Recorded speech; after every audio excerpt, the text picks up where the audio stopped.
ఈ నెల 18 నుంచి కురిసిన వర్షాలతో 5 జిల్లాల్లో వ్యవసాయం అస్తవ్యస్తమైంది. వరద పోటెత్తడంతో అనేక ప్రాంతాల్లో పంటలు నీట మునిగి నాశనమయ్యాయి. దీంతో ఆయా జిల్లాలో పర్యటించి రైతులకు భరోసా కల్పించాలని సీఎం చంద్రబాబు ఆదేశించారు.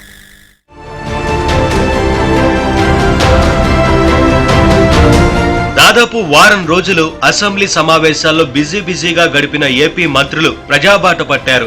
ఇటీవల కురిసిన వర్షాలకు నష్టపోయిన రైతులకు భరోసా ఇచ్చేందుకు పర్యటనలు చేస్తున్నారు. మంత్రులు అచ్చెన్నాయుడు, అనిత, రామానాయుడుతో పాటు కందుల దుర్గేష్ ఉమ్మడి గోదావరి జిల్లాలోని కుక్కునూరు, వేలేరుపాడు, తణుకు, తాడేపల్లిగూడెం, ఉండ్రాజవరం ప్రాంతాల్లో పర్యటించారు. వర్షాలు, వరద పోటు వల్ల దెబ్బతిన్న పంట పొలాలను పరిశీలించి రైతులకు కలిగిన నష్టంపై అధికారులతో సమీక్షించారు. అదేవిధంగా పునరావాస కేంద్రాలను సందర్శించి ఇళ్లు నీటిలో మునిగిపోయిన కుటుంబాలకు 3,000 రూపాయల చొప్పున ఆర్థిక సాయం అందిస్తామని హామీ ఇచ్చారు. అదేవిధంగా 25 కేజీల బియ్యం, కేజీ కందిపప్పు, వంట నూనె, 5 రకాల కూరగాయలను అందిస్తామని మంత్రులు తెలిపారు.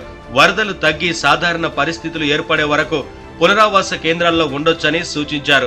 మరోవైపు బాధితులకు అందించే సహాయం, నిత్యావసర వస్తువులు పక్కదారి పడితే ఉపేక్షించేది లేదని మంత్రులు హెచ్చరించారు. ముఖ్యమంత్రి గారు ప్రత్యేకమైనటువంటి ఆదేశాలు ఇచ్చి మంత్రుల బృందానికి ఈ 2 జిల్లాలు పర్యటన చేసి రైతులు ఏ విధంగా నష్టపోయారు, వారికి ఎటువంటి సహాయం అందించాలి, అసలు ముంపెందుకు వస్తుంది, దీనికి కారణాలు ఏంటి అని అధ్యయనం చేయమని చెప్పి కమిటీ వచ్చింది. చాలా బాధ, ఆవేదన కలుగుతుంది. గత ప్రభుత్వం తప్పిదం వల్ల.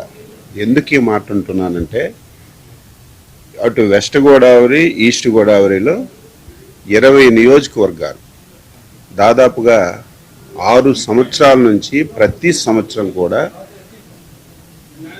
ముంపుకు గురై రైతులు కన్నీరు ఏడుస్తున్నారు. వరద వచ్చిన మొదటి రోజు సీఎం చంద్రబాబు అర్ధరాత్రి వరకు జిల్లా కలెక్టర్లు, ఎస్పీలతో వీడియో కాన్ఫరెన్స్ నిర్వహించారు.